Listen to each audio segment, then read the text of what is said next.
You walk into any workplace today, and you will find a workforce consisting of employees from different generations. It has also become the normal thing to hear about generational differences, creating a divide among employees. Many companies have started to look for strategies to bridge the generational gap and deliver adequate training programs, oftentimes to no avail. But the efforts should not stop. With four generations impacting and representing the current workforce, companies must analyze how a multi-generational staff can work together effectively based on employees' differences in standards and life experiences. Thankfully, with the advancement of technology and the way it has entered the workplace, companies may be able to adopt new, innovative methods of uniting their employees and delivering high-quality training and development. Hello, classmates and Dr. Sanchez.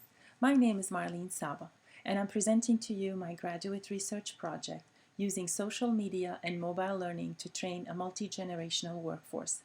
I appreciate the time you are dedicating for my project and look forward to your comments and feedback. The presentation will elaborate the following parts: the workplace generations, differences and similarities of generations, what are social media, what is mobile learning, literature review on bridging generational gap and using technology at the workplace, proposal of the new training function consisting of three major components: coaching, communicating, and mentoring. Then testing the function at the research student's workplace, findings and discussion, then a synthesis, future research entailing ways to improve, applications with other technologies and limitations, and of course a conclusion. In today's society, we are now beginning to understand the consequences of a multi-generational workforce. The challenges may result from interactions with the boss, co-workers, or even vendors. In order to better understand this new shift of workforce demographics and the friction it creates, we need to look at the characteristics of each generation. Traditionalists. The oldest working generation, and it consists of employees born before 1946. Members of this group are characterized by their loyalty, hard work, and respect for the rules and authority. They put responsibility ahead of pleasure, they are good team players, they collaborate very well and are used to a seniority-based system. Their technological knowledge is rather limited. Baby boomers. Members of this group are born between the years of 1946 and 1964. They are generally ambitious, optimistic, and hardworking. They are career-oriented, work to live, and are good team players. They love meetings and communicating through emails and voicemails to get things done. They learn technology at work and are willing to apply it. Generation X. Members of this group are born between the years of 1965 and 1980. Xers put a high value on work-life balance. They are independent, action-oriented, and are flexible toward integrating changes with regard to how things are done. They don't trust authority much, having to watch their parents experience downsizing and job insecurity, and prefer brief, structured meetings. They learn technology in school and understand its versatility. Generation Y. Members of this group are born between the years 1981 and 2000. They are considered the largest group entering the workforce by 2016. They are respectful of authority and eager to please. They shake things up by emphasizing global awareness and sociability. Millennials grew up with cell phones and computers, so they enjoy a fun workplace where things can be informal and challenging. They appreciate diversity and prefer conversational meetings.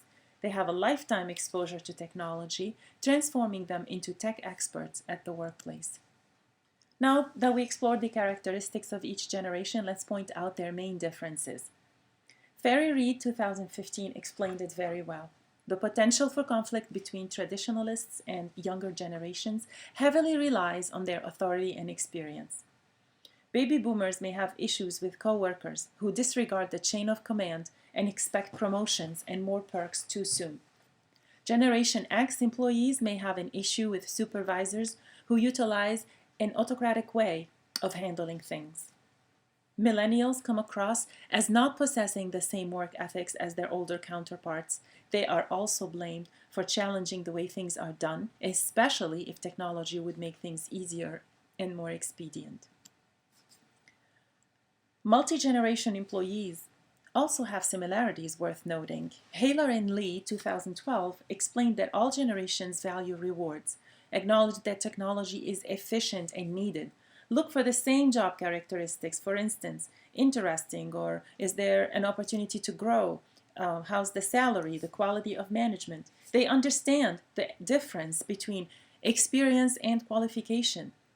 That's why, for example, older workers undertake formal training to acquire skills on the job to match the younger generation that is qualified than ever before. Social media. Social media have become one of the most pervasive communication outlets in our world. Most people are familiar with the current social media used to interact and share knowledge and information. Technically explained by Saringhouse 2011, social media are electronic tools that enhance communication, support collaboration, and allow users across the globe to generate and share content. The prevalent forms of social media are Facebook, and it allows users to create profiles, share information, and stay connected. Twitter is a microblog originally created for users to disclose their physical locations, but now allows users to follow each other and share posts related to news, announcements, and personal information. Blogs, they provide forums of cataloging the daily, weekly, or monthly activities and issues of organizations and companies. They also give readers the possibility to comment or respond. YouTube is a video sharing website where users can upload, share, and comment on videos. LinkedIn is a business social network where professionals can create profile, share credentials, and search for information related to any business-related topic.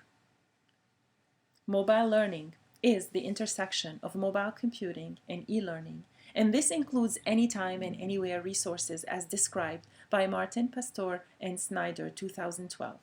It is characterized by strong search capabilities, rich interaction, and powerful support for e-learning.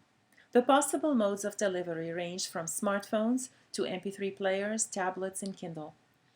Mobile learning typically occurs in three ways: formal, informal, and self-directed. Formal learning takes place in the forms of notifications and reminders delivered in SMS messages to employees asking them to participate in an event or complete a task. Informal learning includes methods of employee engagement in two-way conversations and providing feedback, usually on media such as Facebook, Twitter, and blogs. Lastly, self-directed learning is another form of mobile learning, and it depends primarily on the user-oriented learning via content, courseware, and media-based content such as podcasts and videos. There are several studies found in scholarly journals discussing the generational differences at the workplace and conveying strategies and methods to bridge the gap and better manage the workforce. Ferry Reid, 2015, elucidated some strategies to minimize conflict, some of which are the following. General team meetings. Although Xers and millennials are impatient and do not like lengthy meetings, there are big advantages in conducting regular employee meetings. The important thing is for meetings to be structured with a precise agenda. Problem-solving teams. Creating teams that represent a cross-section of talent and generations is important. The goals of the team are to maximize productivity and communication. McDonald, 2008, suggested getting to know each employee. He elaborated that instead of simply offering coworkers of different generational groups a generic greeting, approach them and attempt to discover what can be learned from each employee. Not only younger employees will benefit from the experience of older workers, but this approach can be an effective way for millennials to alleviate any generational tensions that may exist with the older generations. McDonald elaborated the element of respect for others as well. Members of each generation want to believe that co-workers from other generational groups respect their knowledge and expertise. This entails interacting with an open mind and trying to view differences as opportunities to learn and not as obstacles.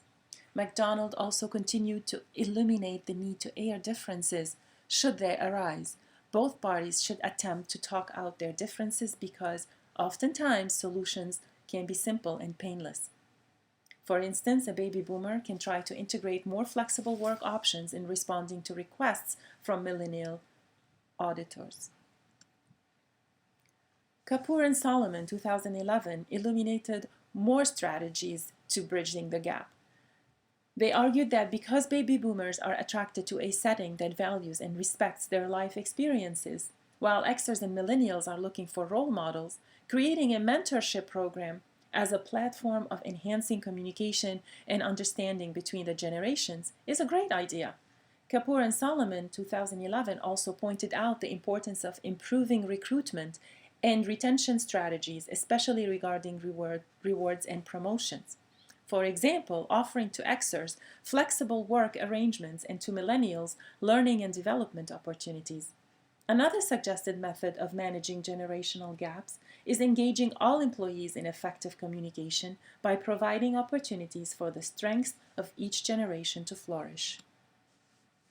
For the sake of this study, it is important to shed some light on the history and current practices of using technology at the workplace for the purpose of training and development.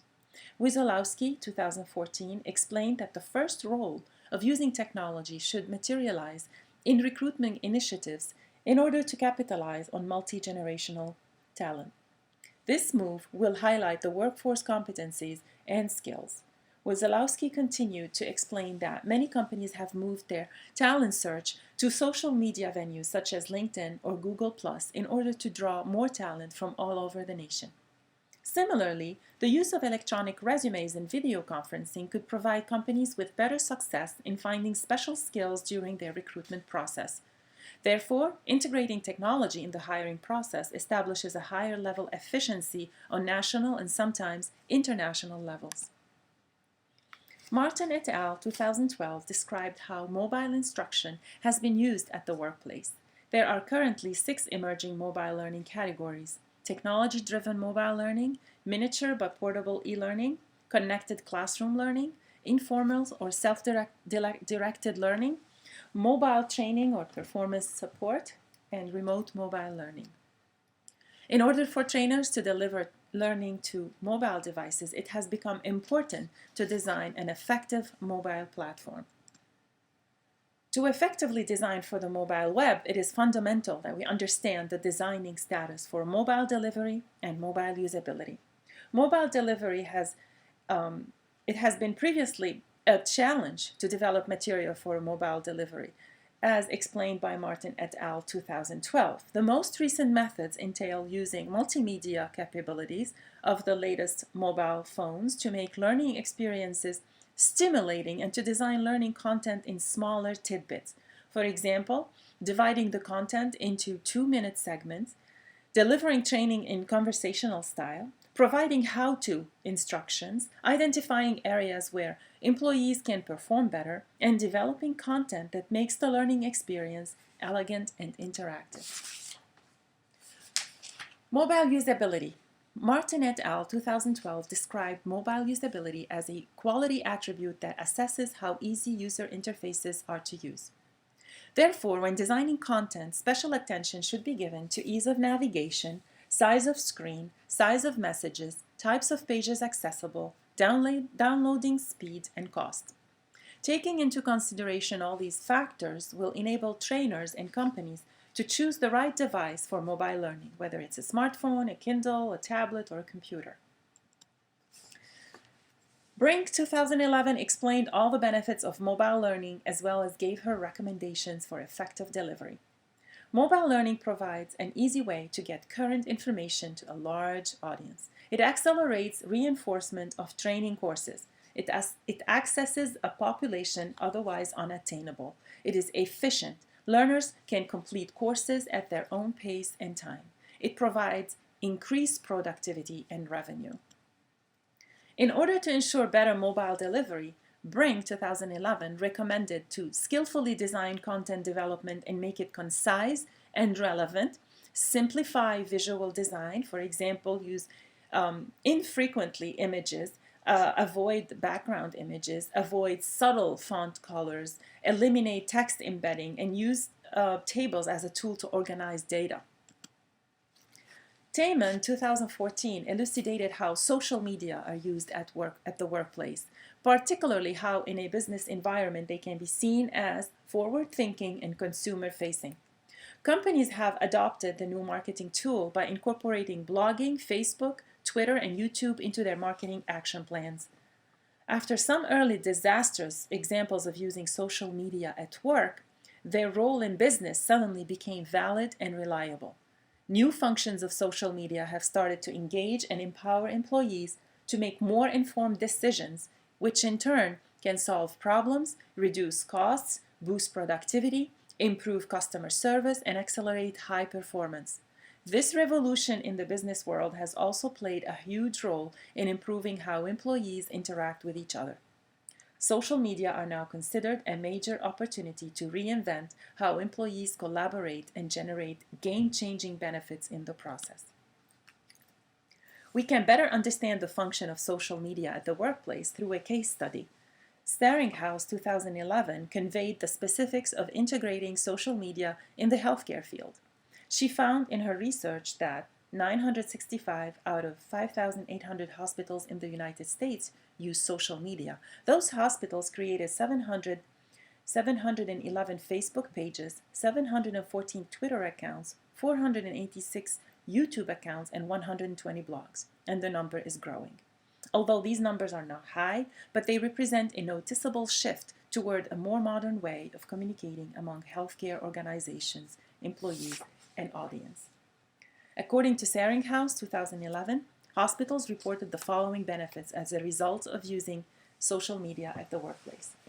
Easier and more effective way of hiring new nurses, a positive reinforcement integration such as the nursing excellence recognition and its accessibility to more nurses, recruitment of young physicians, and bridging the technological gap between baby boomer administrators and younger physicians, and the elimination of the bureaucratic stigma typically attached to HCOs. What does the literature convey to us regarding using social media for mobile learning? Batchelor, Ranieri, Manca, and Cook 2012 explained the specifics of employing social media to integrate mobile learning. Networking through web-based applications for online collaboration can be immensely useful. The availability of open and closed social networks, where formal and informal dimensions of learning intertwine, is innovative and efficient. The use of high-end mobile devices as means to access mobile learning and social media is conducive to effective training. An ideal venue where society meets technology to form a platform of content and context generation of learners. Batchelor et al. 2012 particularly noted the emergence of Facebook being a platform for learning of informal contexts, creating a rising phenomenon of conversions between social media and mobile learning. Social media are perceived to have reconceptualized key issues of professional learning in new media context. The second part of this presentation is introducing the proposed training function that meets the needs of a multi-generational workforce. Based on the literature review pertaining to mobile learning and social media, a new way of engaging and stimulating employees is proposed. The training function consists of three components: coaching, communicating, and mentoring. The three steps intertwine, work together to deliver quality training to all employees, regardless of their age, but rather based on their skills and life experiences. There is no priority to one step over the other, because the aim is to expose employees from different generations to disparate modes of coaching, communicating, and mentoring in order to entice them to employ social media and mobile learning. By using these training and learning venues, the generational divide dissipates and a well-melded workforce materializes. The coaching part of the training function consists of offering technology instruction to all employees, creating knowledge management leadership positions, and creating a closed Facebook support group. Technology training. The first phase of coaching a multi-generational workforce is to offer basic instruction to all employees pertaining to using social media and mobile learning. The decision to use social media is explained to all employees as being aligned with company's goals and objectives. This is the most tedious step because it will entail encouraging all employees to take part in this workshop as the initial step for a larger, more encompassing training function. At this phase, companies can resort to outsourcing and offer baby boomers and traditionalists who think that continuous learning is a way of life, intensive and more concentrated training, while Generation Xers and millennials can self-direct their own technological training. The second phase materializes after conducting a task analysis at the company. Select individuals from different age groups are appointed as knowledge management leaders based on their proficiency in using social media and mobile learning. These employees will be the facilitators and experts in the technicalities of the new training function, offering their knowledge and support to other employees. These positions not only provide support, but also a continual conversation taking place among employees. The third phase enhances the first two and bolsters an adequate transfer of learning for all employees. Creating a closed support group on Facebook for employees to seek assistance in implementing the use of social media and mobile learning in their daily life is very important. Knowledge leaders and managers facilitate the sharing of knowledge and keep the conversation and learning moving forward. Ultimately, traditionalists and boomers are offered the chance to interact face-to-face with knowledge leaders, while Xers and millennials can access the same information in the closed Facebook group. A big advantage of a closed group is that information is accessible anytime and for everybody. It could be in the form of documents, videos, photos, and conversations. Employees can easily share and find information accessible to them on their mobile devices as well. The communication is central to the training function. While companies have to keep in mind the different generational differences when it comes to communicating, they have to find common platforms where employees from different age groups can interact and communicate.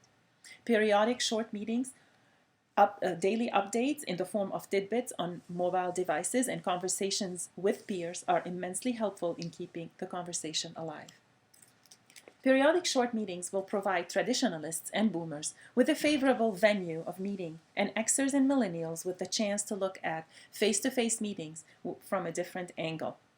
Millennials appreciate interactive conversational meetings, and Generation Xers like structured, to-the-point meetings. As pertinent information to each department employees is sent to them through notifications on their mobile devices, short meetings will function as a recapitulation platform and a venue of vocal expression blending all age groups together. These meetings will enhance and complement events or information received or shared on social media and mobile devices. Updates pertaining to current events are communicated daily to all employees on their mobile devices, establishing a steady and reliable mode of communication and keeping employees aware of action plans. Social media notifications are periodically sent out to all employees, offering extra practice and the possibility to master certain skills. Additionally, microlearning consisting of sending tidbits of learning on smartphones or tablets enhances development and supports transfer of learning. As explained by Stevens, 2010, microlearning can be offered in many different forms, allowing employees to choose their preferred mode of tech-based learning. Games, storytelling, blogs, podcasts, videos, RSS feeds, and simulations are all ways of communicating updates, work-related data, and competencies needed on the job. Hawk 2011 explained that communication among employees of different generations can be expressive, systematic, sympathetic, and direct. In order to enable employees to effectively maintain adequate communication with colleagues, several venues of communication should be accessible. In addition to meetings and mobile notifications, creating Twitter accounts for the company and using related hashtags such as hashtag sales 2016, for example, or hashtag product release is very helpful. Creating a company Facebook and posting daily questions about projects and upcoming events, or launching fun informational contests such as department or team-generated 2-minute videos about latest product is also very enticing. The third part of the training function is an organized mentoring plan implemented for all employees. Mutual mentoring consists of thoroughly knowing work preferences of all employees, pairing employees based on compatibility, and follow up with managers' supervision and feedback. The first step is to have all employees fill out a survey where information about their personal, social media, and learning modes are gathered. The information collected on the surveys serves as a guide for human resources purposes such as benefits and rewards, and for the sake of properly implementing the one-on-one mutual mentoring component. Haug 2011 elaborated that mentoring in general opens up the channels of communication and sets the stage for other types of collaboration. A mutual mentoring relationship can build respect among generations.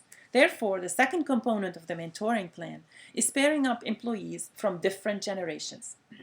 The pairing will occur in two ways: between traditionalists and millennials, and between Xers and baby boomers. Short, 2014, explained that reverse mentoring in technology works best between Generation Y and traditionalists. Because millennials are savvy and highly dependent on technology, while traditionalists are extremely loyal, respectful of authority and rules, and possess a high level of patience, pairing from these two categories would be immensely prolific. While millennials mentor traditionalists in technology and the integration of mobile learning and social media, traditionalists can enhance millennials' sense of dedication, conformity, and adherence to rules.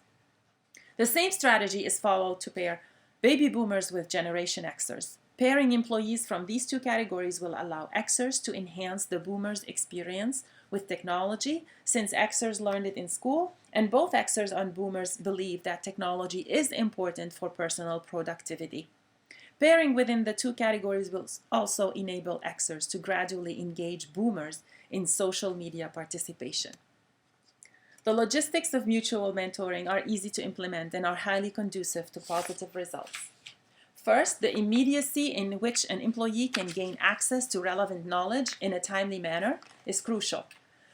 The use of social networking or microblogging facilitates this access. The more knowledgeable employee is in a specific skill passes on information that is content-rich and relevant. Second, breaking the bonds of tradition. If there is a better way of accessing a piece of information, learning a skill, or communicating an idea, it should be considered. Mutual mentoring is about supporting each other and not about being right all the time.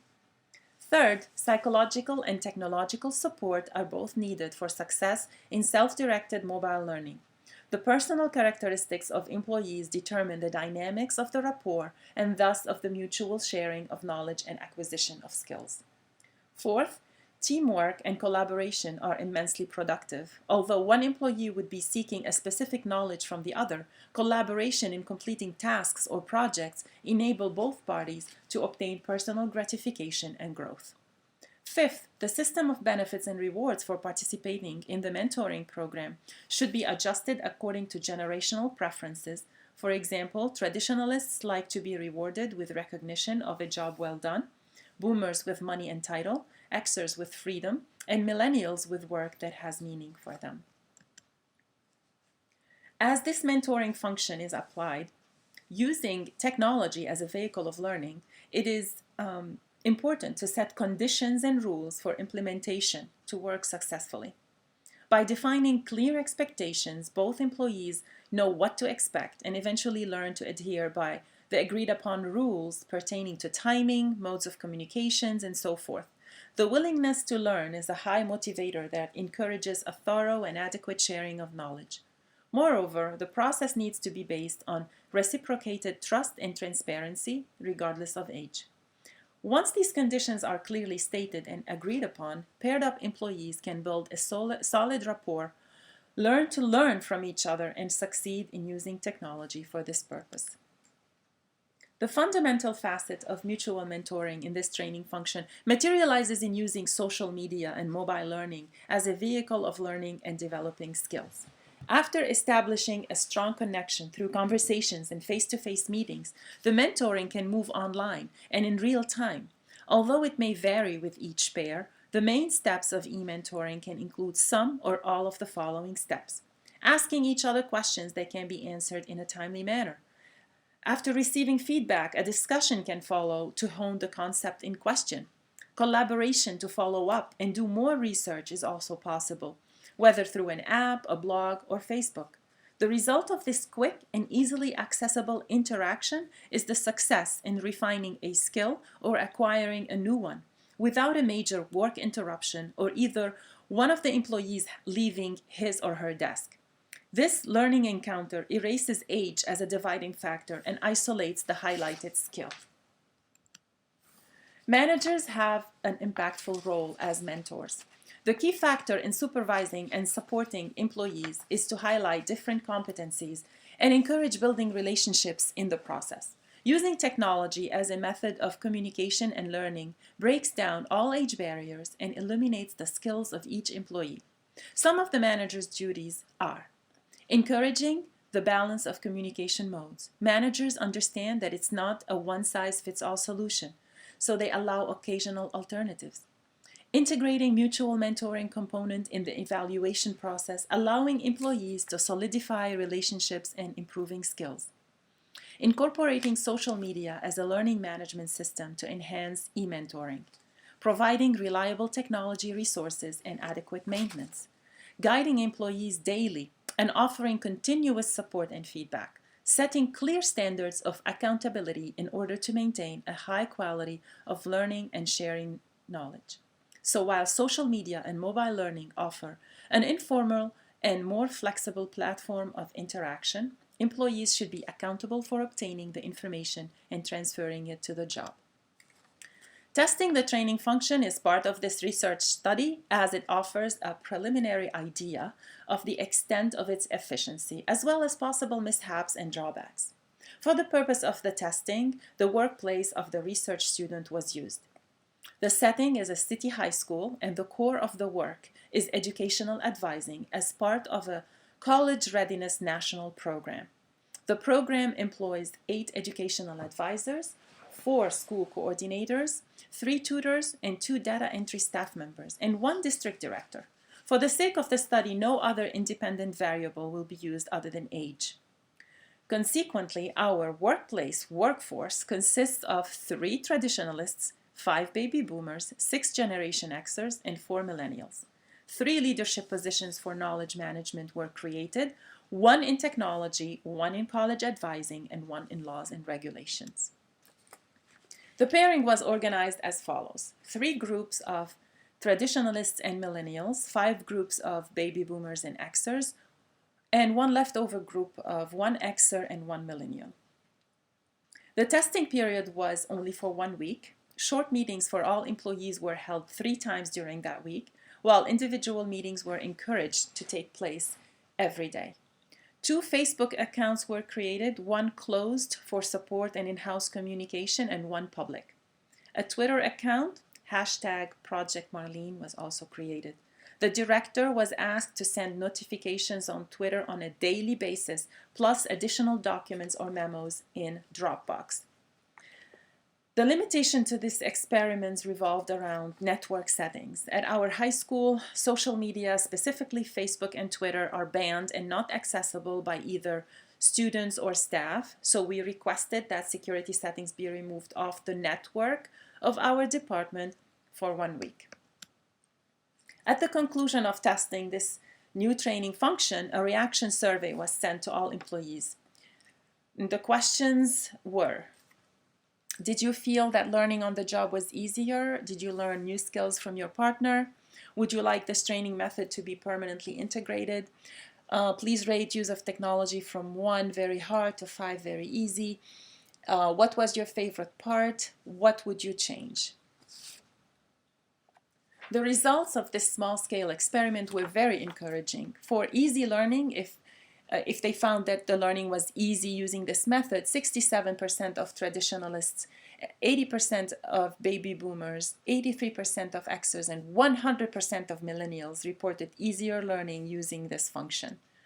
Similarly, for learning new skills from partner, 100% of traditionalists and 80% of baby boomers, 80% of Xers, and 75% of millennials reported learning new skill from their group partner. Approval to implement permanently, 67% of traditionalists, 80% of baby boomers, 83% of Xers, and 100% of millennials wanted this new function permanently implemented as a method of training. The general consensus of the employees' attitude toward this new function was very positive overall. Traditionalists expressed their desire to limit social media to one or two platforms in order to minimize confusion. Baby boomers wondered about pairing employees within the same age category, and Xers wanted less all-staff meetings. Millennials suggested a wider variety of technology. The general description of the experience was much promising. Most employees from all age categories relate a positive experience, especially in getting to know other coworkers and learning many new technological skills. The multiple resources available eased the work and access to information. The leadership positions enhanced the experience by offering current and pertinent information. The ease and convenience of access to relevant information was also praised and appreciated. Based on the findings of this experiment and contrary to popular belief, social media, if accessed and controlled appropriately, has shown to increase employee engagement and foster on-the-job training and learning through collaboration. Furthermore, a technology mentoring plan customized to meet the specific needs of any company can be most effective when older workers understand that social networking and microblogging can help them collaborate and communicate at work. Similarly, encouraging younger workers to share technology skills with older workers can bridge the generational divide and promote company-wide collaboration. Lastly, tailoring technology mentoring is essential to build positive relationships that highlight employees' goals and expectations. Synthesis. The research has shown that generations view technology differently. The implementations of this new training functions combining coaching, communicating, and mentoring can definitely ameliorate the different generational views in a constructive and cumulative way. Relying on the literature review and the small-scale experiment conducted, factors to be considered when integrating this training function can comprise the following. Implementing technology systems that make the training function accessible and understood by all employees. Discussing the role of technology with defined limitations and rules right from the start. Embedding social media within the organizational system and offer several tools that simplify access and increase communication among multi-generational employees. Using a two-way mentoring technique entices all employees to share their strengths and seek help to address their weaknesses. This feature is particularly beneficial with traditionalists who will be leaving the workforce soon. So a two-way mentoring technique improves the transfer of their knowledge and wisdom to future employees. Implementing one-on-one mobile learning, which allows learning to be tailored to one's learning style and speed. This feature maximizes training effectiveness. While focusing on mobile learning as the potential to transform dry language learning into an active and genuine interactive learning experience, including all employees in social media engagement and using their differences as leverage to maximize results. Inclusion means teamwork, and teamwork means faster and more accurate results. It is unequivocal that the combination of new technology and mobile devices present a significant challenge for organizations. By using this training function, several issues need to be considered. The ability to access information and applications from smartphones, laptops, or tablets creates an expectation of immediacy. With this immediacy comes the risk of security issues. So future studies could focus on data security and privacy issues that can be detrimental to mobile learning and research ways of avoiding them. Moreover, including all employees in the technological revolution means a better understanding of their respective work-life balance. It certainly differs in each age group. So further research could illuminate how systems of benefits and rewards could be customized to meet the needs of different employees accordingly. Additionally, with new emerging technologies, more studies could research the efforts made by companies to offer regular and up-to-date technology training, even if it means outsourcing it. Furthermore, benefits of similar training functions in business globalization could be elucidated. Lastly, more studies could highlight the resistance to change in each generation, as well as strategies to minimize resistance and ensure smooth transition. Conclusion. There has never been a better time in history when so many different employees with contrasting work mentalities and philosophies have to collaborate in order to achieve their tasks. Organizations and companies who have devised strategies and adopted technology are preparing themselves to attract exceptional talent and ensure their employees get the right training they need. These companies have finally recognized social media as learning management systems that can be used as a powerful vehicle of communication and learning. The training function of coaching, communicating, and mentoring can help the multi-generational workforce to be engaged in its own process of training and learning, as well as increase the company's productivity and collective performance. The challenges that face companies in their efforts to integrate technology in training a multi-generational workforce should not deter them from implementing new innovative functions that highlight the uniqueness of their strategic positions and the individuals that hold them. Companies should finally realize that they need to tailor learning and training resources to their employees' needs and not the other way around. Dr. Sanchez and classmates, thank you for your time. I look forward to your comments. God bless.